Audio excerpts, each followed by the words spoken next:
সৰ্বোচ্চ ন্যায়ালয়ৰ এটা নিৰ্দেশনা দিছিল। সেই নিৰ্দেশনা মতে আজিৰ দিনটোত এই কথাখিনি ল'ৰা ছোৱালীৰ লগত পাতিব লাগে। আজিৰ দিনটোত পাতিব দিছে আৰু সেইটো ভিডিঅ' কৰি তেওঁলোকক ভিডিঅ'টো দিব লাগে। আজি ল'ৰা ছোৱালীৰ আগত যি কথাখিনি কোৱা হ'ল সেই ভিডিঅ'টো পাতি দি পঠাব।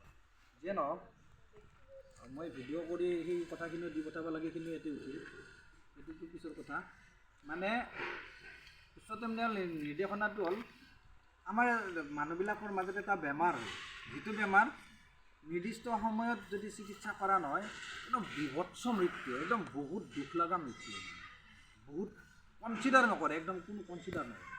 আৰু আনকি কনচিডাৰ নকৰে এনে অন্যান্য বেমাৰ হ'লে আমি বেমাৰীটোৰ ওচৰত যাব পাৰোঁ, সেই বেমাৰ হ'লে বেমাৰীটোৰ ওচৰকো যাব নোৱাৰোঁ। কি বেমাৰ এনেকুৱা? কি বেমাৰ আছে এনেকুৱা? জানো না কি বেমাৰ? নাজানো ন? ৰেবিছ। ৰেবিছ মানে পগলা কুকুৰে যদি কামুৰে যিটো বেমাৰ হয়, আমি যিটো জকা বুলি কওঁ, এই জকা বেমাৰটো যদি হয় তো এইটো কোনো কনচিডাৰ নাই। তুমি যাই মৰম কৰিব নোৱাৰো, তাৰমানে মাথা বিষাইছে নেকি, সেনেকৈ ক'বা নোৱাৰো। সেনেকৈ ক'লে তোমাক উল্টাকৈ মানুহটোৱে আক্ৰমণ কৰে মানে কুকুৰৰ, পাগলা কুকুৰ এটাৰ যিটো প্ৰকৃতি হয় ছেম প্ৰকৃতি হয়। চাওঁতে কুকুৰৰ নিচিনাকৈ চাব, মুখেদি যেতিয়া মাত কৰিব তেতিয়া কুকুৰে যেনেকৈ হৌ হৌ হৌ হৌকৈ মাতে, সেনেকৈ ভৌ ভৌকৈ মাতটো।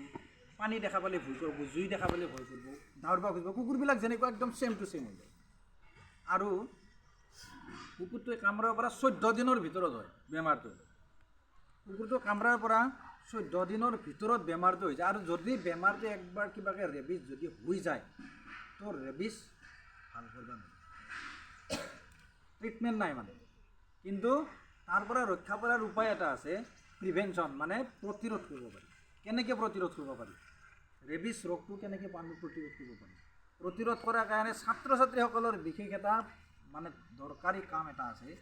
দৰকাৰী কামটো হ'ল খোৱা খাদ্যৰ যিটো এৰেহাটো যেনেকৈ তেনেকৈ পাইছা, বুজি কি কৈছোঁ মই? সদায় এতিয়া ভাত খালা, মিড ডে মিল খালা, তাতে ভাত তেনেকৈ ফেলাই দিছোঁ, ফেলাই দিয়াৰ লগে লগে তাতে কুকুৰ আহিব পাৰে নে নোৱাৰে? কুকুৰ আহিব পাৰে। সেই কুকুৰৰ মাজত কোনোবা এটা পাগলা থাকিব পাৰে নে নোৱাৰে? পাৰে। সেই কুকুৰটো এতিয়া আহি ভাত খোৱাৰ কাৰণে আহিল, ভাত খোৱাৰ কাৰণে যিকেইটা কুকুৰ আমাৰ এতিয়া আহি থকা কুকুৰকেইটাই কোনোবা একদিন পাগলা হ'লে আমাৰ এই ল'ৰা ছোৱালীকেইটাকে আক্ৰমণ কৰিব না নকৰিব? নিশ্চিতভাৱে কৰিব। বেলেগত যাব নেকি? গতিকে আমি কি কৰিব লাগিব? ভাতটো য'তে ত'তে ফেলাৰ ব্যৱস্থা কৰিব নালাগে। এটা নিৰ্দিষ্ট জেগাতে ভাতটো ফেলাৰ ব্যৱস্থা কৰিব লাগে। ঠিক আছে, 1 নম্বৰ। আৰু বিদ্যালয় কৰ্তৃপক্ষৰ এটা দায়িত্ব আছে। সেই দায়িত্বটো হ'ল হিচাপমতে বিদ্যালয়বিলাকত বাউণ্ডাৰী ৱাল লাগে, মানে এনেকৈ ৱাল লাগে, যাতে স্কুলত ল'ৰা ছোৱালী থকা সময়ত বিদ্যালয়ত পগলা কুকুৰ সোমাব নোৱাৰে। বিদ্যালয়ৰ দায়িত্ব এইটো। ঘৰুৱাভাৱেও কিন্তু এই কামবিলাক মানে গাৰ্জেনে বা অন্যান্য গঞাই এইটো কাম কৰাটো উচিত। মানে ল'ৰা ছোৱালী হওক, মানুহ হওক, যিকোনো জীৱ জন্তু হওক, পগলা কুকুৰৰ পৰা সদায় সাৱধান হৈ থকাটো উচিত। আৰু এইটো টাইমত, এই বৰ্তমান যিটো টাইম চলি আছে, এই টাইমটোত কুকুৰ পাগলা হ'বৰ হৈছে আৰু, বুজি পালা না? কুকুৰ পাগলা হ'বৰ আৰম্ভ হৈছে এতিয়া মানে পাগলা কুকুৰ য'তে ত'তে দেখা পাব।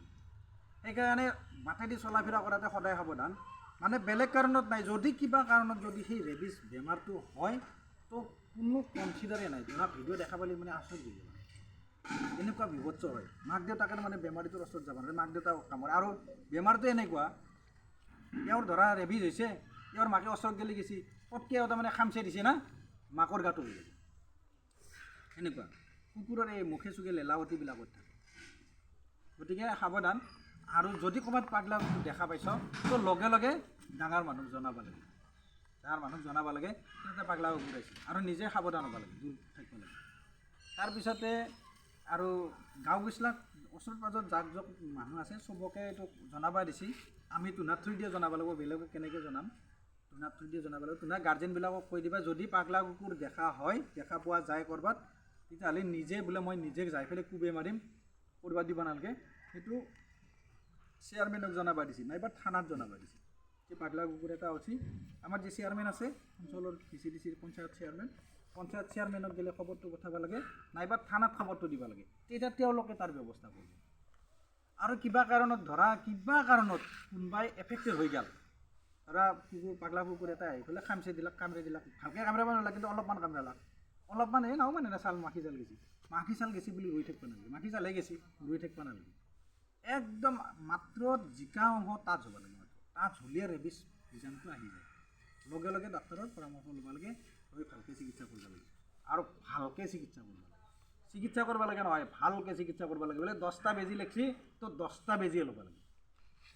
কাৰণ 9টা বেজি লিখিলেও বীজাণুটো দেহাৰ ভিতৰত থাকি যাব পাৰে, 14 দিনত সি হ'ব নোৱাৰিলেও 14 মাহৰ মূৰত সি হৈ যাব পাৰে।